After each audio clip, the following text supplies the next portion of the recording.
ప్రియులరా, ఈ ఉదయకాలం నేను దేవుడి తర్వాత పరిశుద్ధ గ్రంథంలో అత్యధిక సార్లు ఎవరి పేరు వ్రాయబడిందో ఆయన గురించి మీతో మాట్లాడాలి అని ఆశపడుతూ ఉన్నాను. దేవుని తర్వాత అత్యధికమైన సార్లు దావీదు మహారాజు యొక్క పేరు వ్రాయబడింది. 1118 సార్లు పరిశుద్ధ గ్రంథములో దావీదు పేరు వ్రాయబడింది. ప్రియులరా, ఇక్కడ నేను ఒక చిన్న మాట మీకు జ్ఞాపకం చేసి దేవుని వాక్యంలోనికి వెళతాను. దావీదు పేరు 1118 సార్లు మనం ప్రతిరోజు పట్టుకునే పరిశుద్ధ గ్రంథంలో వ్రాయబడింది. మోషే పేరు 740 సార్లు వ్రాయబడింది. అహరోను పేరు 339 సార్లు వ్రాయబడింది.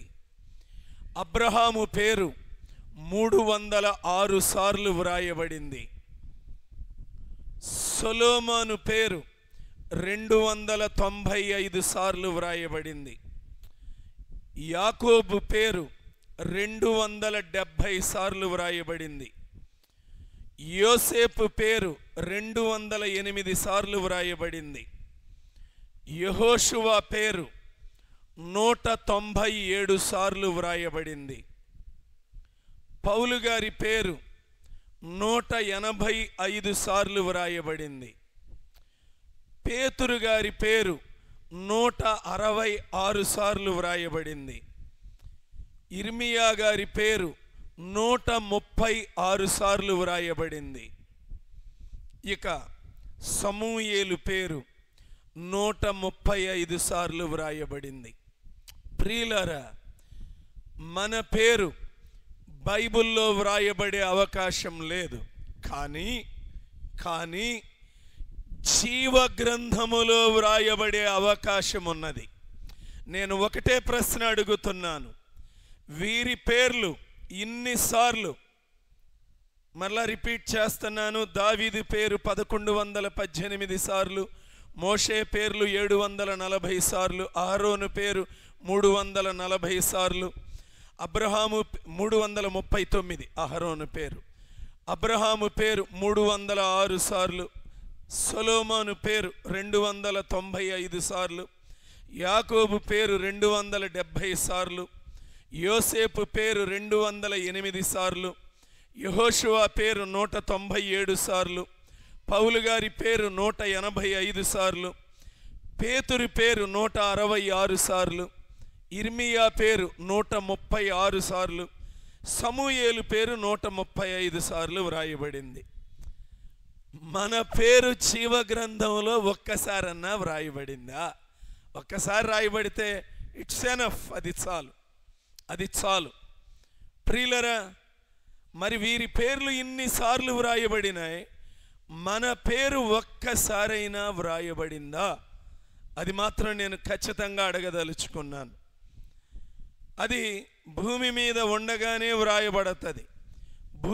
భూమి మీద ఉండగానే మన పేర్లన్నీ దేవుని గ్రంథములో వ్రాయబడతాయి. ప్రియులారా, ఈ విషయాన్ని మనం గమనించుకోవాలి. కాబట్టి భూమి మీద ఉండగానే ప్రభువా, నా పేరు మీ గ్రంథములో లిఖితమైనదా లేదా, దానికి అనుగుణమైన జీవితాన్ని నేను జీవించగలుగుచున్నానా లేదా అని ప్రియులరా మనం ఆ జీవితాన్ని సంపాదించుకొని దేవుని జీవ గ్రంథములో పేరు వ్రాయబడే వరకు పగలు రాత్రి నిద్రపోకుండా ఉపవాసములుండి కన్నీటితో ప్రభు పాదములను కడిగి మన పేరు జీవ గ్రంథంలో వ్రాయబడినది అని దేవుడు మాట్లాడే వరకు, వాగ్దానము చేసే వరకు, మనకు చూపించే వరకు మనం నిద్రపోకుండా దీనిని సాధించుకోవాలి. మనం మొర్ర పెడితే ఆయన కృప ద్వారా మనకి రక్షణనిచ్చి ఆయన కృప ద్వారా మన పేరు జీవ గ్రంథంలో తప్పకుండా వ్రాస్తారు. ప్రియులారా, ఇక దేవుని వాక్యంలో నుండి అపొస్తలుల కార్యములు 13వ అధ్యాయము 22వ వచనం చూసుకుందాం. అపొస్తలుల కార్యములు 13వ అధ్యాయము 22వ వచనం చూసుకుందాం. తరువాత అతనిని తొలగించి దావీదును వారికి రాజుగా ఏర్పరిచెను.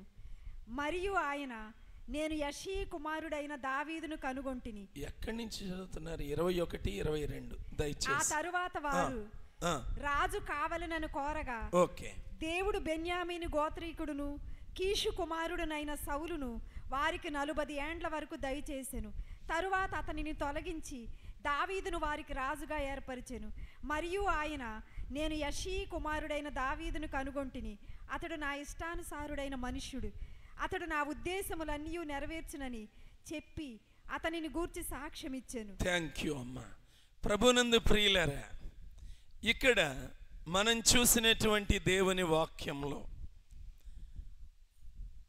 ఒక వ్యక్తి గురించి ఈరోజు నేను మాట్లాడాలనుకుంటున్నాను. ఆయన దావీదు అని ఇప్పటికే మీకు తెలియచేశాను. నిజంగా ఇశ్రాయేలీలు న్యాయాధిపతులు వారిని పరిపాలన చేయుచున్న దినములలో మాకు ఒక రాజు కావాలి అని వారు గొడవ చేసినప్పుడు దేవుడు మొదటి వ్యక్తిగా సౌలును వారికి దయచేశాడు. అయితే ప్రియులారా, ఆ తరువాత మనుష్యులు కోరుకొనుట ద్వారా ఏర్పాటు చేయబడినటువంటి రాజును తొలగించి మరొక ఆయనను దేవుడు ఏర్పాటు చేశాడు. ఈయన ఎవరు అంటే దేవుని ఇష్టానుసారుడు. నిజంగా దావీదును గురించి పరిశుద్ధాత్మ దేవుడు ఆయనకు దొరికే ఒక వ్యక్తిని గురించి మాట్లాడుతున్నాడు. ఆయనకు దొరకని వ్యక్తి, కనుగొనలేని వ్యక్తి గురించి మాట్లాడటంలా. అంటే దేవుడు కనుగొనలేని వ్యక్తి ఉంటాడా అని అనుకోవద్దు. ఎస్, దేవుని సన్నిధిలో ఉన్న వ్యక్తి, లేని వ్యక్తి అని అర్థం. ఆయన ఒక ఆయన్ని కనుగొన్నాడంట. ఆయన పేరు దావీదు. ప్రియులరా, దేవుడు మనలను కనుగొనటానికి అవకాశం ఇస్తున్నామా?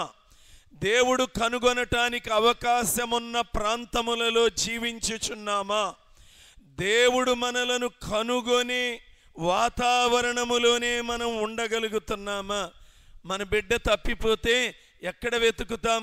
కొన్ని ప్రాంతాలలో వెతుకుతాం, పొరపాటున ఎక్కడైనా తప్పిపోయాడేమో అని.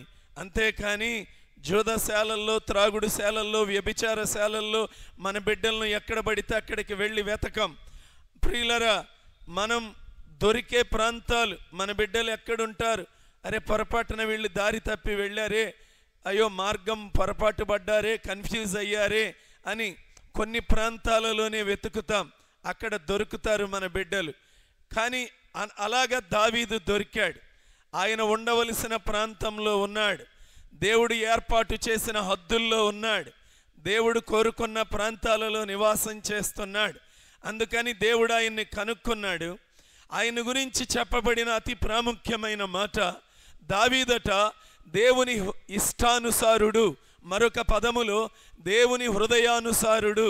ప్రియులరా, దావీదు దేవుని చేత కనుగొనబడిన వ్యక్తి, దేవుని హృదయానుసారుడు లేదా ఇష్టానుసారుడు, దేవుని ఉద్దేశములన్నీ నెరవేర్చేవాడు, దేవుని చేత సాక్ష్యము పొందినవాడు, దేవుని చేత సాక్ష్యము పొందినవాడు. ప్రియులరా, ఈ ఉదయకాల సమయంలో దావీదు దేవునికి ఎందుకు హృదయానుసారుడుగా మారినాడు? మరొక ఆయనను తొలగించల్లా దేవుడు దావీదును ఎందుకు రాజుగా ఏర్పాటు చేయవలసి వచ్చింది? ప్రియులరా, మనం కూడా ఈ టైంలో ఒక్క మాట జ్ఞాపకం చేసుకుందాం. నీ కలిగి ఉన్న దానిని జాగ్రత్తగా పట్టుకో అని బైబిల్ మనల్ని హెచ్చరిస్తూ ఉంది. మనకు కలిగి ఉన్న దానిని మనం పోగొట్టుకునే అవకాశం ఉన్నది. అది తీసివేసి దేవుడు ఇంకొకరికి ఇచ్చివేసే అవకాశం ఉన్నది. కాబట్టి మనకు కలిగి ఉన్న దానిని గట్టిగా పట్టుకునే వారముగా మారాలి. సౌలు దేవుడు తనకిచ్చినటువంటి దానిని గట్టిగా పట్టుకోలేకపోయినాడు. అందువలన దేవుడు ఆయనను తొలగించి వేసినాడు. ఆయన కూర్చుండబెట్టిన కుర్చీలో నుండి దేవుడే ఆయనను తొలగించి వేసినాడు.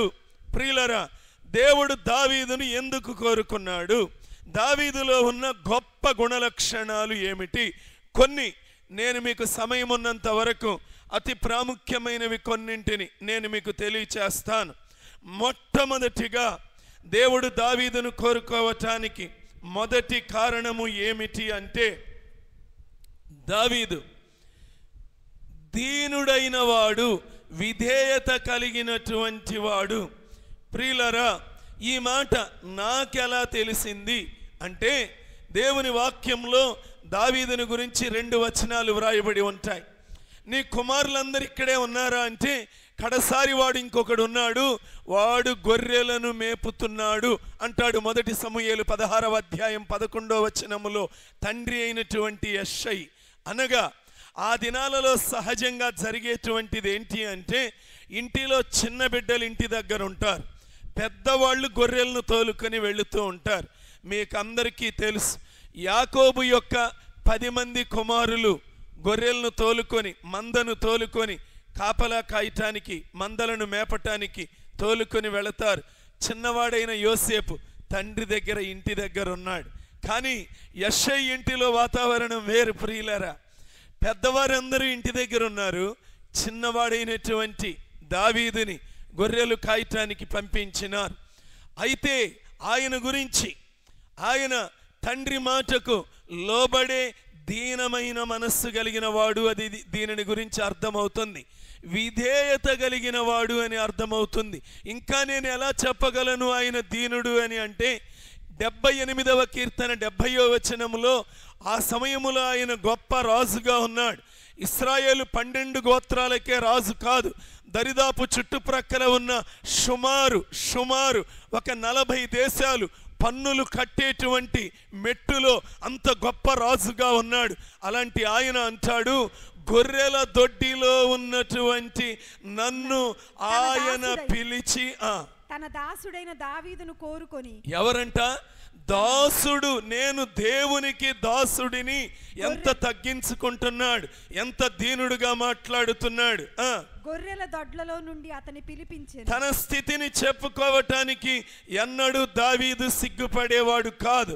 నా మొదటి స్థితి ఇది, నేను ఇలాంటి పెంట కుప్పల మీద పడి ఉన్నటువంటి దీన దౌర్భాగ్యుడను అని తన స్థితి దావీదు చెప్పుకోవటానికి ఎన్నడూ వెనుకంజ వేసేవాడు కాదు.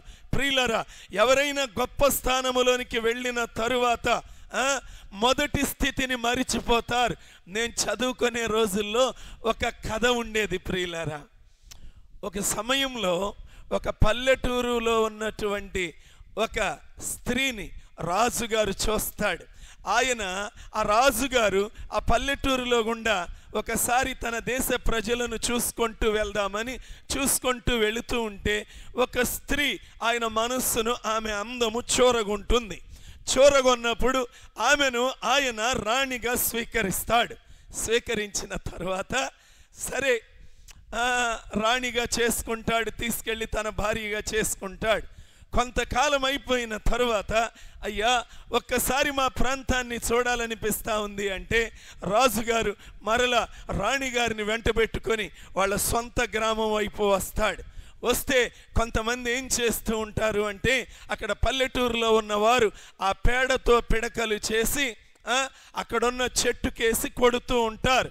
కొడుతూ ఉంటే ఇప్పుడు ఈమె రాణిగారు కదా, ఆమె అంటుంది, ఏమిటిది, ఏమంటారు దీనిని, ఏమి మీరు చేయుచున్న పని అంటే, అక్కడున్న ఒక పల్లెటూరు ఆమెకి కడుపు మండిపోయి అంటది, అమ్మా నిన్నటిదాకా రాజుగారు నిన్ను పెళ్లి చేసుకోకముందు నువ్వు పిసికావే పేడ, ఆ పేడమ్మా పిడకలు కొడుతున్నామమ్మా అని చెప్తారు. అంటే అనేక మంది ప్రియులారా ఆ మొదటి స్థితిని మరిచిపోతూ ఉంటారు. కానీ దావీదు అలాంటి వాడు కాదు. ఆయన ఏ మెట్టులోనికి వెళ్ళినా దేవుడు తనను ఏ మెట్టులో నుండి లేపాడో జ్ఞాపకము చేసుకునే దీనుడు, విధేయత కలిగిన వాడు, దేవునికి దాసుడుగా బ్రతకాలనుకున్నవాడు, ఇశ్రాయేలు 12 గోత్రాల మీద అధిపతిగా, రాజుగా, అనేక దేశాలు పన్నులు కట్టే గొప్ప రాజుగా ఉండి తన క్రింద ఎంతో మంది దాసులున్నప్పటికీ కూడా దావీదేమంటున్నాడు, దేవుడు తన దాసుడైన దావీదును కోరుకొని, అంటే నేను దేవునికి దాసుడిని, నా బ్రతుకు కాలమంతా నేను దేవుడికి దాసుడుగా బ్రతకాలనుకుంటున్నాను. అది దావీదు యొక్క మొట్టమొదటి లెవెల్ ప్రియులారా. అందుకే దేవుడు దావీదును ఎంపిక చేసుకోవటంలో ఆయనకు దీనులిష్టం, విధేయత కలిగిన వారిష్టం, ఆయనకు దాసులుగా బ్రతికినంత కాలము కోరుకునే వారిష్టం. రెండవదిగా ప్రియులారా, దావీదు జీవితంలో ఆయనలో రెండవ లక్షణం, రోజుకు 7 సార్లు దేవుణ్ణి స్తుతించేవాడు, 3 సార్లు ప్రార్థన చేసేవాడు. మీకు రెఫరెన్స్ కావాలి అంటే 7 సార్లు దినానికి స్తుతించేవాడు 119, 164లో ఆ మాట వ్రాయబడి ఉంటుంది.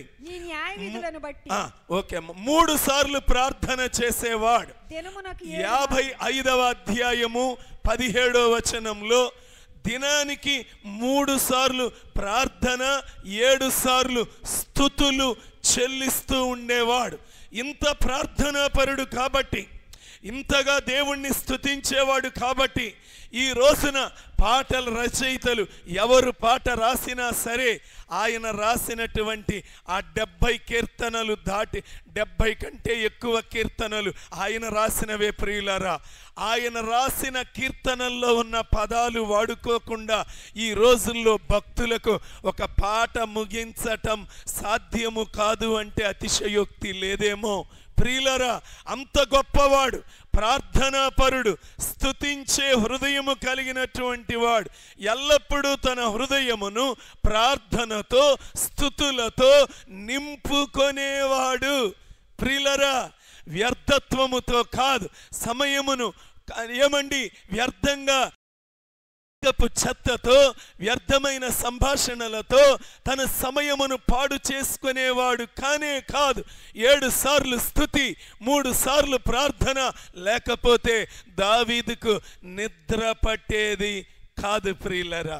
అందుకే దేవునికి ఇష్టమైన వాడుగా మారిపోయాడు. మూడవదిగా ప్రియులారా, దావీదు జీవితంలో తప్పులు లేవా?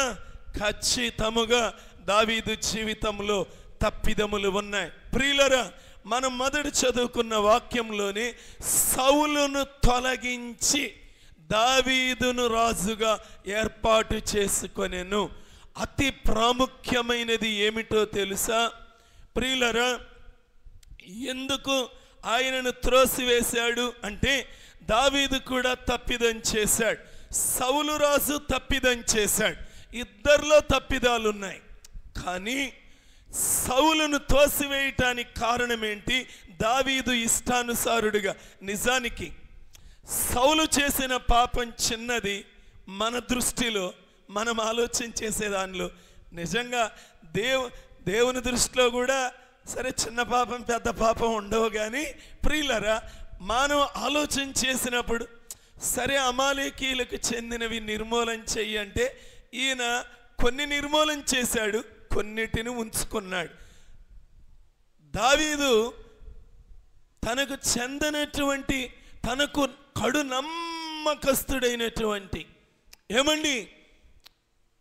ఎంత నమ్మకస్తుడంటే ఉరియా తన ప్రాణాన్ని సహితం తన రాజు కోసం, తన రాజ్యం కోసం పణంగా పెట్టేవాడు. సర్వ సుఖాలు, యవనస్తుడయ్యుండి కూడా నీకు శరీర సుఖం కావాలా? నీ ప్రాణం పోతుంది, జాగ్రత్త అన్న. నా ప్రాణం పోయినా పర్వాలా, నాకు శరీర సుఖం కాదు, నా బాధ్యత నీతిగా న్యాయంగా నెరవేర్చాలి అన్నటువంటి మంచి మనస్సు కలిగిన వాడు. అలాంటి ఉరియా యొక్క భార్యను తీసుకోవటమే కాకుండా, తన భార్యగా తీసుకోవటమే కాకుండా ఉరియాను చంపించాడు. దావీదు పాపము బహు ఘోరమైనది. కానీ వీళ్ళిద్దరి వ్యక్తిత్వాలు చూడండి. దేవుడికి మనం ఇష్టంగా మారాలంటే ఈ గుణం చాలా ప్రాముఖ్యం ప్రియులారా. సౌలు పాపం చేశాడు, పట్టుబడ్డాడు. కానీ నా పాపం బయట పెట్టకూడదు, నా పాపం దాచిపెట్టాలి, నా పాపం నలుగురిలో అమ్మో తెలియకూడదు అనేటువంటి అజ్ఞాని సౌలు. దావీదు అలా కాదు ప్రియులరా. ఆయన రాజైనప్పటికీ కూడా తన పాపమును ఒప్పుకోవటంలో, బహిరంగపరచటంలో ప్రియులరా దీన మనస్సుగా యథార్థంగా ఒప్పుకున్నవాడు, లోతుగా పశ్చాత్తాపడినవాడు. సౌలు పాపమును కప్పిపెట్టాలి అని కోరుకున్నవాడు. దావీదు పాపమును ఒప్పుకొని పశ్చాత్తాపడి క్షమాపణ వేడుకొని విడిచిపెట్టినవాడు. ప్రియులారా, నీవు దేవుని హృదయానుసారుడవుగా మారాలంటే నీ పాపాన్ని కప్పిపెట్టుకున్నంత కాలము, నీ పాపమును కప్పిపెట్టి ప్రజల ఎదుటను ఘనతను కోరుకున్నంత కాలము, మనుష్యుల మెప్పు కోరుకున్నంత కాలము, మనుష్యుల దగ్గర నా ఘనత పోతుంది, నా పేరు పోతుంది అని నువ్వు అనుకుంటే నిన్ను తొలగిస్తాడు దేవుడు. నీకిచ్చిన పదవిలో నుండి, నీకిచ్చిన అధికారములో నుండి, దేవుని హృదయములో నుండి నిన్ను తొలగించి వేస్తాడు. ఎవరిని కోరుకుంటాడో తెలుసా? పాపమును ఒప్పుకొని పాప విషయం పశ్చాత్తాపడి, నా పాపము బహిరంగమైన నేను అందరిలో నా పాపమును తేటగా ఒప్పుకుంటాను అని లోతుగా ఒప్పుకొని పశ్చాత్తాపడి దాని విషయములో కన్నీరు కారుస్తారో వాళ్ళంటే దేవునికి ఇష్టం. ఇవన్నీ మనకు తెలుసు. మొదటి సమూయేలు 15వ అధ్యాయములో సౌలు తాను పాపము చేసి ఆ పాపమును దాచిపెట్టాలి అని కోరుకుంటాడు. పాపము చేసి కూడా మనుష్యుల ముందు నన్ను ఘనపరచుము అని సమూయేలును అడుగుతాడు. పశ్చాత్తాప పడలేదు అని బైబిల్లో ఉన్నది. ప్రియులరా, సౌలు ఎక్కడా కూడా తన పాప విషయమై పశ్చాత్తాపడకుండా ఇశ్రాయేలీల ఎదుట నన్ను ఘనపరచుము అని కోరుకున్నాడు. ప్రియులరా, ఎంత భయంకరం! అందుకే సౌలును దేవుడు తోసివేశాడు, తొలగించి వేశాడు. మనం కూడా గుర్తుపెట్టుకోండి, నువ్వు దేవునికి ఇష్టంగా బ్రతకాలంటే నీ పాపము వెల్లడి అవ్వాలి. అందుకే అతిక్రమములు దాచిపెట్టువాడు వర్ధిల్లనే వర్ధిల్లడు, వాటిని ఒప్పుకొని విడిచిపెట్టువాడు కనికరము పొందుతాడు. అందుకే దావీదు దేవుని కనికరం పొందాడు. నాతాను వచ్చి చెప్పగానే 2వ సమూయేలు 12వ అధ్యాయము 13వ వచనములో నేను పాపము చేసి తిని అయిపోయింది, ఒప్పేసుకున్నాడు. ఆ హృదయం సౌలు దగ్గర లేదు. అందుకే దేవునికి ఇష్టమైన వాడుగా మారినాడు. ప్రియులారా, 3వ గుణం, పాపమును తేటగా ఒప్పుకొని మనుష్యుల ఘనతలు కోరుకోకుండా, మనుష్యుల మెప్పును కోరుకోకుండా లోతుగా పశ్చాత్తాపడి తన పాపమంతటిని బహిరంగంగా ఒప్పుకొని క్షమాపణ కోరుకున్నాడు. కాబట్టి ప్రియులరా, దేవునికి ఇష్టానుసారుడుగా, హృదయానుసారుడుగా మార్చబడ్డాడు. ప్రియులరా, 4వ గుణం, దావీదు క్షమాగుణం కలిగిన వాడు. ఏ గుణం కలిగిన వాడు చెప్పండి ఒక్కసారి? క్షమాగుణం కలిగిన వాడు. నోటితో అన్నా కూడా ఆశీర్వాదమే. ప్రియులారా, క్షమాగుణం కలిగిన వాడు. ఎలా చెప్పగలం? తనను చంపటానికి సౌలు రాజు వేటాడుతూ ఉన్నాడు. ఒక సమయంలో ఒక గుహలో దొరికేసినప్పుడు ఏం చేశాడో తెలుసా? ఆ వస్త్రానికి ఉన్న చెంగు కొంచెం కోసుకొని వచ్చేసి అందుకు కూడా ఆ కొంచెం వస్త్రపు చెంగు కోసినందుకు కూడా, అమ్మో, యెహోవా యొక్క అభిషేకము చెందిన వాడి వస్త్రము కోసానే, తనను చంపటానికి వచ్చినటువంటి వ్యక్తిని ప్రియులారా క్షమించి వదిలిపెట్టాడు. మీకు 2 వచనాలు చూపిస్తాను. మొదటి సమూయేలు 24వ అధ్యాయము 6వ వచనము, 26వ అధ్యాయము 8, 9 వచనాలు. అక్కడైతే గాఢ నిద్రపోతా ఉంటాడు. 26, 8, 9లో అభిషేక్ అంటాడు, రాజా ఇదిగో ఈ ఈట తీసుకొని ఒక్క ఏటేసి ఈ సౌలు పేడ విరగడేస్తానంటాడు. అప్పుడు అంటాడు దావీదు, నీవు అతన్ని చంపకూడదు. ఏమన్నాడు? చాలా మాట. నీవు తన్ని చంపటానికి ఈటెలు తీసుకొని వెంటబడుతున్న వ్యక్తి చక్కగా దొరికాడు. గాఢ నిద్రలో ఉన్నాడు, పీక ఇట్లా పెట్టుకొని పడుకొని ఉన్నాడు. ఈ పీక మీద ఒక్క దెబ్బేస్తే ప్రియులారా సౌలు పేడ విరగడైపోతుంది. కానీ దావీదు ఏ గుణం కలిగిన వాడు? క్షమాగుణం కలిగిన వాడు. అదే సమయంలో సౌలు అంతరంగములో విషము కలిగిన వాడు. విషము కలిగిన వాడు. ఏం కలిగిన వాడంట? విషము. 1 సమూయేలు 18:9. కాబట్టి నాట నుండి సౌలు దావీదు మీద విషపు చూపు నిలిపెను. అంటే సౌలుకి హృదయములో విషమున్నది ప్రియులారా, దావీదు హృదయములో క్షమాగుణము ఉన్నది. అందుకనే దేవునికి హృదయానుసారుడుగా మార్చబడ్డాడు. అరే, తనను చంపటానికి 10 సంవత్సరాలు, ఎన్నేళ్ళు? 10 ఏళ్ళు వేటాడాడండి సౌలు. సామాన్యం కాదు. మనం ఎవరన్నా ఒక్కరోజు మనల్ని ఎవరన్నా వాడు దొరకని వాడిని వేసేస్తా అని తిరుగుతుంటే, ఆ రోజు ఇక ఇంట్లో తలుపులు బిగేసుకుని లేతే ఎక్కడన్నా దాక్కుని అయ్యా వాడిని లేపేయ్యా అని ప్రార్థన చేస్తాం. నా మీద దెబ్బేయకముందే, నన్ను ఏదో చెయ్యకముందే ఆడు కనపడటానికి ఇల్లేదయ్యా అని ప్రార్థన చేస్తాం. దావీదు ఎన్నడూ అలా ప్రార్థన చేయలేదు. ఆ సౌలుని చంపేయని ప్రార్థన చేయలే, సౌలును లేపేసేయని ప్రార్థన చేయలే. ప్రియులారా, సౌలు తనకి దొరికినా కూడా ఎన్నోసార్లు వదిలిపెట్టాడు. ప్రియులారా, ఎన్నో లోపాలు సౌలువి దావీదుకి దొరికినాయి. ప్రియులారా, దొరికినా ఎంతగా క్షమించి వదిలిపెట్టాడు. కానీ సౌలుకి మాత్రం విషం, ఆయన హృదయం నిండుగా ఏముంది అంటే విషమున్నది. ప్రియులారా, సౌలు అంతరంగములో క్షమాగుణం లేదు, విషం కలిగిన వాడు. సొంత కొడుకును కూడా చంపబోయాడండి, యోనాతానుని కూడా చంపబోయాడు. అవన్నీ కూడా నేను ఇక ఎక్కువ టైం మనం ప్రక్కకి వెళ్తాం కాబట్టి నేను ఇక అటు వెళ్ళలేకపోతున్నాను. ప్రియులారా, 3వ గుణం, 4వ గుణం ఏంటి అంటే మనం చూసినాం ఇప్పుడే. ప్రియులారా, ఏమది? దావీదు ఎంతో దయగలిగిన వాడు, దాతృత్వ స్వభావం కూడా కలిగినట్టు, క్షమాగుణం కలిగిన వాడు. తర్వాత మనం చూసినప్పుడు దావీదు దయగలిగిన వాడు, దాతృత్వ స్వభావం కలిగిన వాడు. ఎలా తెలుసయ్యా దావీదు అంత దయగలిగిన వాడా? ఎస్, దయగలిగిన వాడు. తనను చంపటానికి వేటాడింది ఎవరు? సౌలు. కానీ దావీదు రాజైన తర్వాత ఏం చేశాడో తెలుసా? సౌలు మనమడు, పేరు మెఫీబోషెతు, కుంటివాడు. ఏం చేశాడు? అతనికి ఉపకారం చేశాడు. ఎంత దయగలిగిన వాడు! ఆ మెఫీబోషెత్ కుంటివాడిని తీసుకొచ్చి, ఆ 2వ సమూయేలు 9వ అధ్యాయంలో ఇవన్నీ వ్రాయబడి ఉంటాయి ప్రియులారా, తీసుకొచ్చి తన రాజ బల్ల దగ్గర కూర్చోబెట్టి రాజకుమారులు భోజనం చేసేటట్లు. ఏమండి, మనల్ని చంపటానికి వేటాడే వ్యక్తి యొక్క మనమణ్ణి తీసుకొచ్చి మన ఇంట్లో డైనింగ్ టేబుల్ దగ్గర కూర్చోబెట్టి భోజనం పెడతామా ప్రియులారా మనం? ఏమండి, అందుకే దేవుడు కోరుకున్నాడు, అందుకే దేవుడు కోరుకున్నాడు. ఆయన దయగలిగినటువంటి వాడు, దాతృత్వ స్వభావము కలిగినటువంటి వాడు. ప్రియులారా, దావీదు దేవుని సన్నిధిలో ఎంత మంచి గుణాలు కలిగినటువంటి వాడు.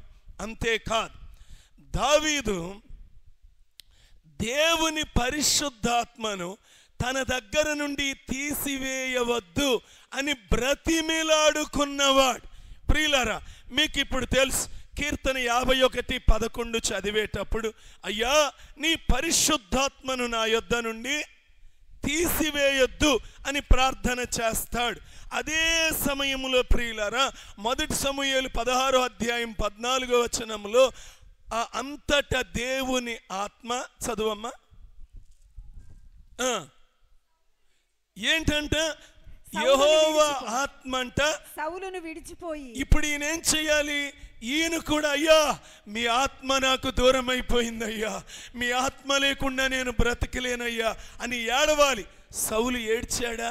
అయ్యా నాలోనికి దురాత్మ వచ్చింది, ఇంతకుముందు ప్రేమగుండేవాడిని, ఇప్పుడు కోపంగా ఉంటున్నా, ఇంతకుముందు ఎంతో సాత్వికంగా, దీనంగా, పరిశుద్ధంగా, జాలిగా, కనికరంగా ఉండేవాడిని, ఇప్పుడేంటి తొందరపాటు, చిటపట, అసూయ, ద్వేషము, కక్ష, పగ, కార్పణ్యము ఇవి నాలో నుండి వస్తున్నాయి. అయ్యా మీ ఆత్మ నన్ను వదిలి వెళ్ళిపోయిందయ్యా, యేసయ్యా మీ ఆత్మ నన్ను వదిలి వెళ్ళిపోయిందయ్యా అని ఏమైనా సౌలు ఏడ్చాడా? సౌలు ఏమన్నా ప్రాధేయపడ్డాడా? అయ్యో ఏంటి ఈట విసరాలనిపిస్తుంది, నన్ను ప్రేమించి నాకు మేలు చేసే వ్యక్తి చస్తే బాగుండనిపిస్తుంది, అయ్యా నాకు ప్రేమ స్థానములో ద్వేషము, కోపము, పగ, శత్రుత్వం వచ్చేసినాయి అయ్యా, అనకూడని మాటలు అంటున్నానయ్యా, బూతులు వస్తున్నాయి. ఒకప్పుడు స్తుతించే నోరు ఇప్పుడు ఆడంగి గొట్టుదాని కొడుక అని బూతులు తిడుతున్నాడు సౌలు, వ్యర్థమైన మాటలు మాట్లాడుతున్నాడు. అయ్యో నాలోనికి మీ ఆత్మ నన్ను వదిలి వెళ్ళిపోయింది.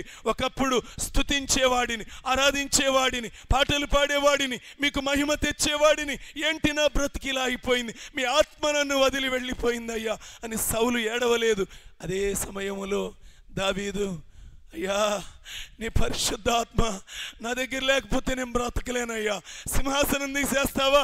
తీసేయి, డోంట్ వరీ, నేను బాధపడేది లేదు, నాకు దిగులు లేదు, నాకు చింత లేదు. ఈ అధికారం కాదు నాకు కావాల్సింది, ఈ హోదా కాదు, ఈ అంగరంగ వైభవంగా ఈ యొక్క మంచి ఈ యొక్క రాజభవనము, ఈ సౌందర్యవంతమైన భవనము, ఇవి కాదయ్యా నాకు కావాల్సింది. నాకు కావాల్సింది నీ ఆత్మ నాకు కావాలయ్యా, నీ పరిశుద్ధాత్మ లేకపోతే నేను బ్రతకలేనయ్యా. అయ్యా అందుకని ఆ విధంగా ఏడ్చాడు, రోధించాడు, మొర్రపెట్టాడు. అందుకే దేవునికి హృదయానుసారుడయ్యాడు. ఎందుకంటే దేవుని ఆత్మ లేకపోతే దావీదు తట్టుకోలేకపోయేవాడు. ప్రియులరా, మనం కూడా దేవుని ఆత్మను పోగొట్టుకుంటే, పశ్చాత్తాపడే వారంగా మారితే ఖచ్చితంగా దేవుని హృదయానుసారులంగా మనం మార్చబడతాం. ఎన్ని గుణాలు చెప్పాను ఇప్పటికీ? 5 గుణాలైనవి. ఓకే ప్రియులరా, ఇక మరొక అతి ప్రాముఖ్యమైన గుణం దగ్గరికి వెళ్తూ ఉన్నాం. మనందరికీ తెలుసు, 2వ సమూయేలు గ్రంథం 1వ అధ్యాయం దగ్గరకు వచ్చేసరికి ప్రియులరా, ఈ 2వ సమూయేలు 1వ అధ్యాయం దగ్గరకు వచ్చేసరికి మనకు ఒక విషయం వచ్చేస్తుంది. ఆ 1 సమూయేలు చివరి అధ్యాయంలో సౌలు చనిపోయినట్లుగా, ఇక 2వ అధ్యాయం ప్రారంభంలో కూడా సౌలు రాజు చనిపోవటం అనేది మనం గమనించగలుగుతాం. 10 సంవత్సరాలకు పైగా తనను ద్వేషించినటువంటి సౌలు రాజు చనిపోయాడు. నిజంగా దావీదుని దేశమంతా తరిమాడు. ప్రియులారా, ఏమండి గుట్టలెక్కాల్సి వచ్చిందా? లోయల్లోకి వెళ్ళాల్సి వచ్చిందా? పర్వతాల మీదుగా ప్రాణాలు అరచేతుల్లో పెట్టుకొని 10 సంవత్సరాల పాటు ప్రియులారా ఎంత భయంకరముగా దావీదు జీవితంలో చిత్రహింసలు అనుభవించాడు. చివరకు సౌలు మరణించాడు. మరి దావీదు స్థానంలో మనం ఉండుంటే ఏ విధంగా స్పందించి ఉండేవారము? ప్రియులరా, ఒక అమాలేకీయుడు వచ్చి తన మీద దావీదుకి మంచి అభిప్రాయం కలగాలి అని ఒక అబద్ధం చెప్పాడు. ఏం చెప్పాడు? 2వ సమూయేలు 1వ అధ్యాయము 10వ వచనంలో, అయ్యా అతడు నా ప్రాణం ఇంకా నాలో ఉన్నది. సౌలు అడిగాడంట, అబ్బాయి నా ప్రాణం ఇంకా పోలేదు, తల త్రిప్పుతూ ఉంది, నేను బహు బాధపడుచున్నాను, నీవు నా దగ్గర నిలువబడి నన్ను చంపుమని సెలవీయగా ఈలాగు పడిన తరువాత అతడు బ్రతుకుడని నేను నిశ్చయించుకొని అతని దగ్గర నిలిచి అతని చంపితిని. ఏం చేశాడంట? నేను చంపాను, సౌలు చచ్చిపోయాడు, నిన్ను తరిమేవాడు, 10 సంవత్సరాలుగా నీ ప్రాణాన్ని వేటాడుతున్నవాడు, నీకు నిద్ర లేకుండా చేసినవాడు, అనుక్షణం నీ గుండె వేగంగా కొట్టుకునేటట్లుగా నిన్ను తరిమి కొట్టినవాడు చచ్చిపోయాడయ్యా అని చెప్పగానే మనమైతే ప్రైజ్ ద లార్డ్, హల్లెలూయా అని అరుచుండేవాళ్ళం, ఖచ్చితంగా అరుచుండేవాళ్ళం ప్రియులారా. కానీ దావీదు స్పందన అలాగా లేదు.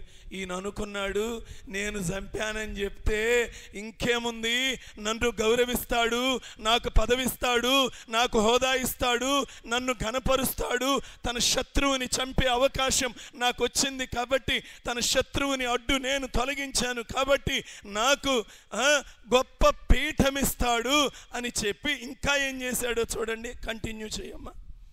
తరువాత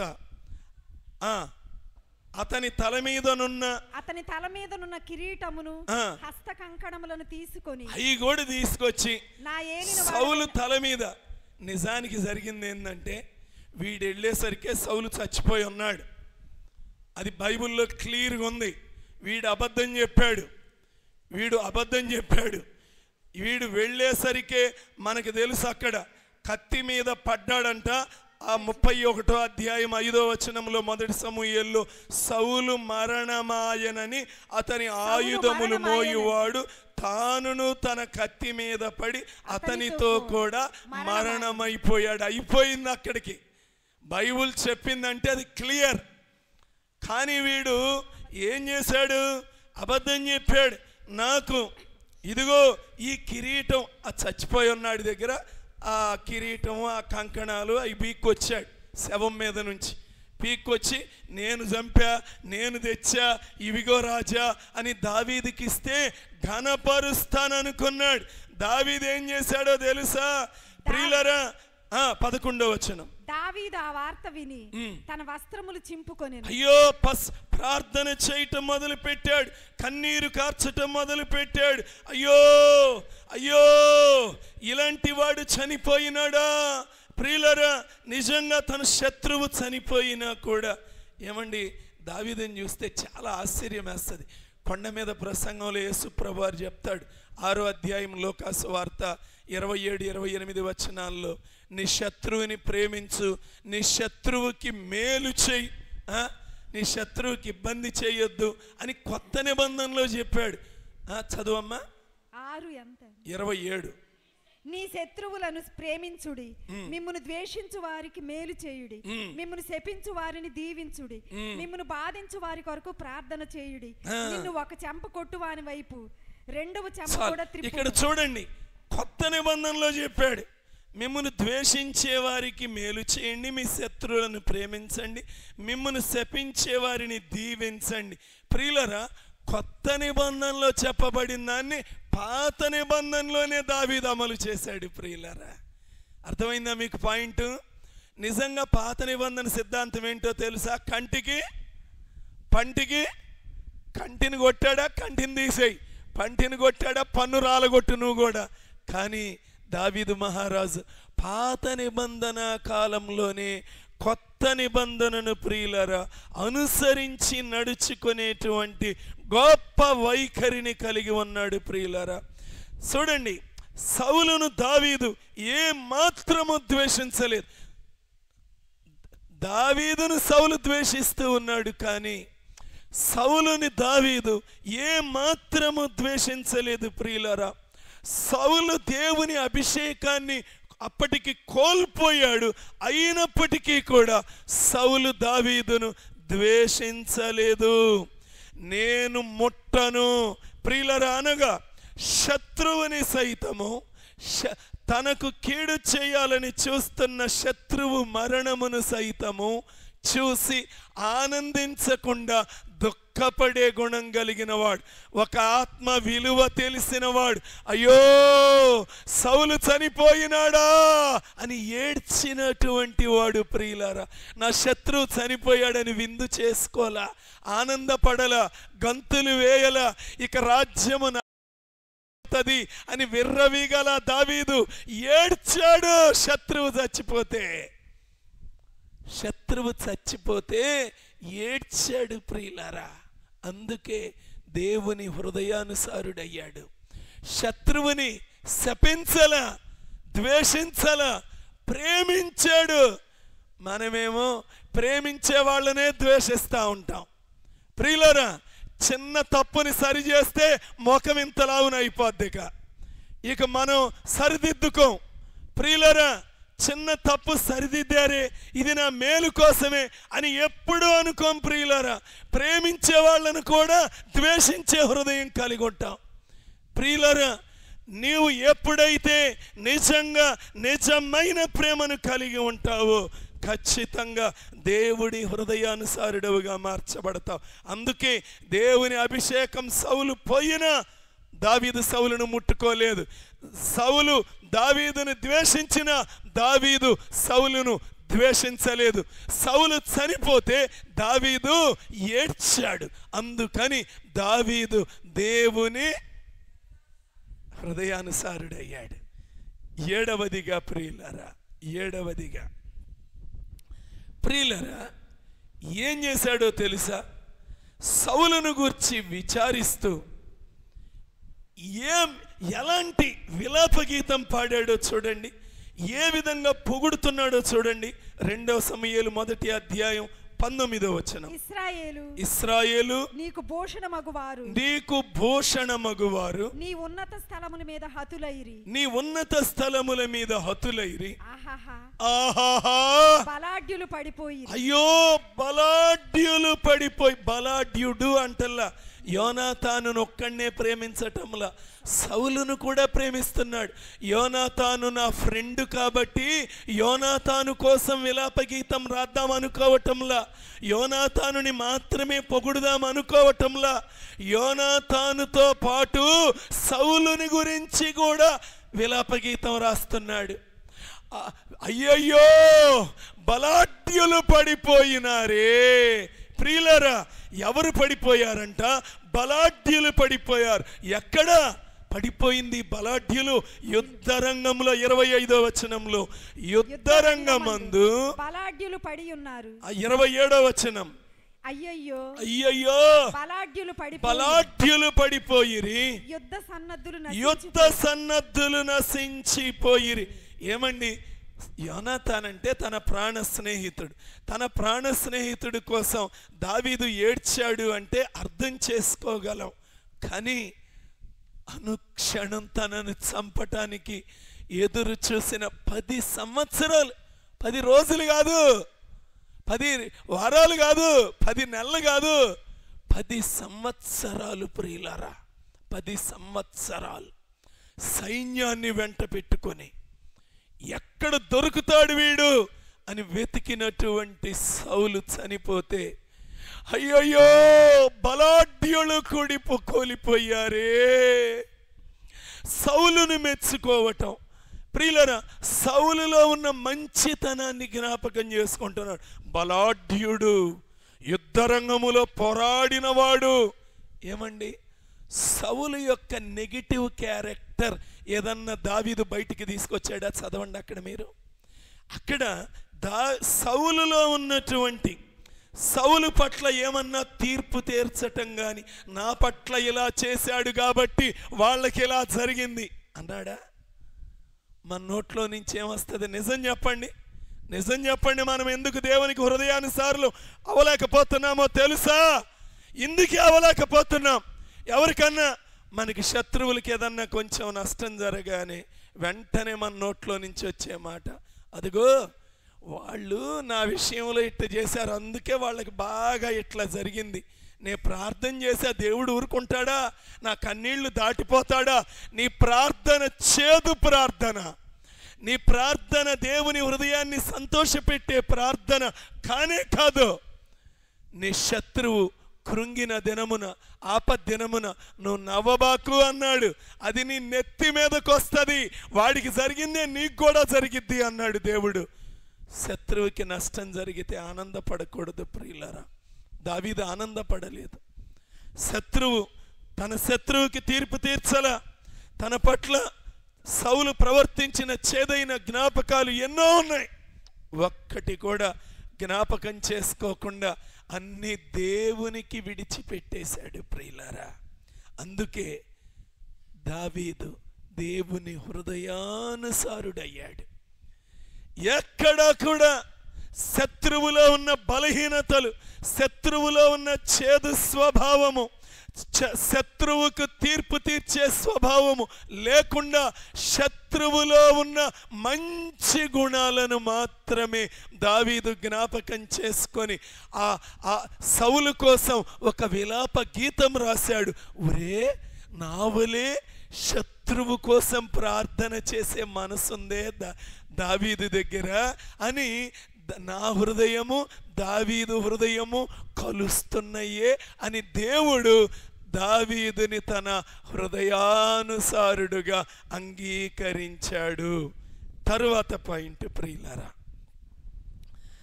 దావీదుకి ప్రతి సమయములో కూడా దేవుని దగ్గర కనిపెట్టడం అలవాటు. ఎక్కడ కనిపెట్టడం అలవాటు? దేవుని దగ్గర కనిపెట్టడం అలవాటు, దేవుని దగ్గర విచారణ చేయటం అలవాటు. ప్రియులారా, ఎప్పుడు దావీదు దేవుని దగ్గర విచారణ చేసేవాడు అని బైబిల్లో వ్రాయబడింది. అయ్యా, ఫిలిస్తీన్లతో యుద్ధానికి వెళ్ళమంటావా? వెళ్ళు దావీదు, వెళ్ళు. ప్రియులారా, మళ్ళీ ప్రార్థన చేసేవాడు. అయ్యా, ఈసారి మళ్ళీ ఫిలిస్తీన్లతో యుద్ధానికి వెళ్ళమంటావా? దావీదు, ఒక పని చేయి, చుట్టూ తిరిగి వెళ్ళు దావీదు. ఏం చేస్తా? నువ్వు ఇట్ట వెళ్ళబాకు దావీదు. ఏం చేస్తా? చుట్టూ తిరిగెళ్ళు దావీదు. ఆయన యుద్ధ సన్నద్ధుడు, బలాఢ్యుడు. ప్రియులరా, సింహపు గుండె కలిగిన గుండె లాంటి వారు సైతము దావీదు ఖడ్గం పట్టాడు అంటే వాళ్ళకి గుండె మోకాట్లోకి వచ్చుద్దంట. అలాంటి దావీదు ఎప్పుడు యుద్ధం నాది అని అనడు, యుద్ధము యెహోవాదే అంటాడు. సౌలు పిరికోడైపోవటానికి కారణం ఏంటంటే గొలియాతుతో యుద్ధం నాది అనుకున్నాడు, అందుకే పిరికోడైపోయాడు. దావీదు యుద్ధము యెహోవాదే, ఆయనదే యుద్ధం. ప్రియులారా, దావీదు జీవితంలో ముఖ్యమైన పాయింట్ దేవుని దగ్గర విచారణ చేసేవాడు. మొదటి సమూయేలు 23వ అధ్యాయంలో 2వ వచనంలో ఉంది, 4వ వచనంలో ఉంది. దావీదు దేవుని యొద్ద విచారణ చేయగా. అంతేకాదు, 30వ అధ్యాయం దగ్గరికి వచ్చేసరికి అమాలేకీయులు తమ కలిగినది యావత్తు తమ కుటుంబ సభ్యులను కూడా దోచుకొని వెళ్ళిపోతే దావీదు ఏం చేశాడో తెలుసా? 30వ అధ్యాయం 8వ వచనంలో, నేను ఈ దండును తరిమిన ఎడల దాన్ని కలుసుకొందునా అని యెహోవా వద్ద దావీదు విచారణ చేయగా. చూసారా, ఈ అమాలేకీయుల్ని తరిమితే నేను కలుసుకోగలనా అని యెహోవా యొద్ద విచారణ చేయగా. చూడండి, ఇప్పటికి 3 సందర్భాలు చూపించాను. మొదటి సమూయేలు 23వ అధ్యాయం 2వ వచనంలో, 4వ వచనంలో అక్కడ 2 సార్లు దేవుని దగ్గర విచారణ చేశాడు. 30వ అధ్యాయం 8వ వచనం. మరలా 2వ సమూయేలు 2వ అధ్యాయం 1వ వచనం. ఇది జరిగిన తరువాత యూదా పట్టణములలోనికి నేను పోదునా అని దావీదు యెహోవా వద్ద విచారణ చేయగా. దేవుని దగ్గర విచారణ చేసినప్పుడు పోవచ్చునని యెహోవా అతనికి సెలవిచ్చారు. వెళితే ఏం జరిగింది? 4వ వచనం. అంతటి యోదావారు అక్కడికి వచ్చి యోదావారి మీద రాజుగా దావీదునకు పట్టాభిషేకం చేశారు. చూడండి ప్రియులారా, దేవుడి దగ్గర విచారణ చేస్తే రాజు అయిపోయాడు. యోదావారి మీద రాజుగా పట్టాభిషేకం జరిగింది. ప్రియులారా, దేవుని దగ్గర విచారణ చేసే అలవాటు దావీదు కొన్నది. మరలా ఏం జరిగిందో తెలుసా? 5వ అధ్యాయం 2వ సమూయేలు 5వ అధ్యాయము. మరలా ఫిలిస్తీయులంట ఇశ్రాయేలీయుల మీద కూడా రాజుగా దావీదుని పట్టాభిషేకం చేశారు అని తెలిసినప్పుడు వాళ్ళు దండెత్తి వచ్చారంట. అప్పుడు దావీదు 19వ వచనం 19.